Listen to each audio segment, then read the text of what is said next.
તો હવે સુરતથી મોટા સમાચાર ઉપર વાત કરીએ તો ચૂંટણીને લઈને સુરતથી મોટા સમાચાર સામે આવી રહ્યા છે। આપને જણાવી દઈએ કે ગુજરાત રાજ્યમાં અત્યાર સુધીમાં 18.4% મતદાન નોંધવામાં આવ્યું છે। સુરતની વાત કરીએ તો 19.4% મતદાન નોંધાયું છે। મોટા સમાચાર અમદાવાદમાં 17.2% મતદાન નોંધવામાં આવ્યું છે। ઓછું મતદાનની લાગણી સામે આવી રહી છે। વોર્ડ નંબર 19 આંચળા ડુંબલામાં સૌથી વધુ 23.14% મતદાન નોંધાયું છે। વોર્ડ નંબર 16 પુણા પશ્ચિમ 14.7% मतदान नोंधवामां આવ્યું છે। તો મોટા સમાચાર જ્યાં સમગ્ર ગુજરાતની વાત કરવામાં આવે તો 18.4% मतदान નોંધાયું છે।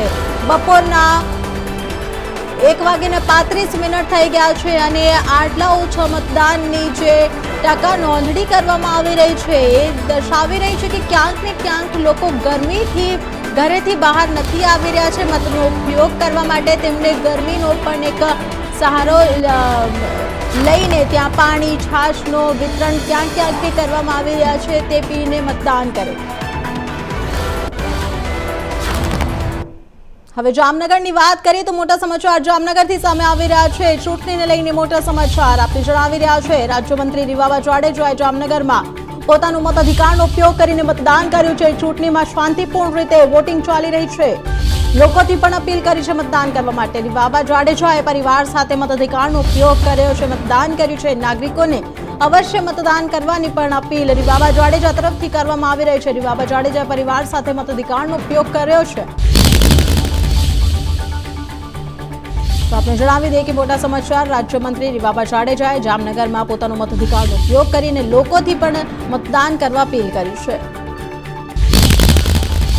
આજે મેં મતદાન કરી અને મારી ફરજ ક્યાંક ને ક્યાંક અદા કરી છે। હું આપ જામનગરની જનતાને પણ મારા માધ્યમથી અપીલ કરું છું કે મેક્સિમમ આપણે મતદાન કરીએ। આજનો આ લોકશાહીનો પર્વ ને આજનો દિવસ આપણા બધા માટે ખૂબ જ અમૂલ્ય કિંમતી દિવસ છે, અગત્યનો દિવસ છે।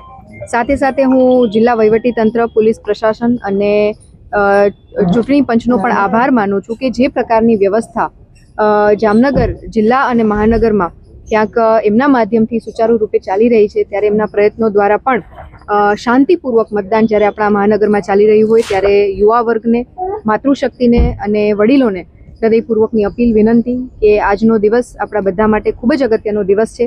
જનપ્રતિનિધિ તરીકે આપણે જેમને વોટ આપીએ છીએ આપણા માટે, આપણી સુખાકારી માટે, આપણા વિસ્તાર માટે સતત પ્રયત્નશીલ રહેતા હોય છે, સતત વિકાસ આગળ વધારતા હોય છે, ત્યારે આપણે આપણી ફરજ આજના દિવસે મતદાન કરી અને અવશ્ય પૂરી કરવી જોઈએ।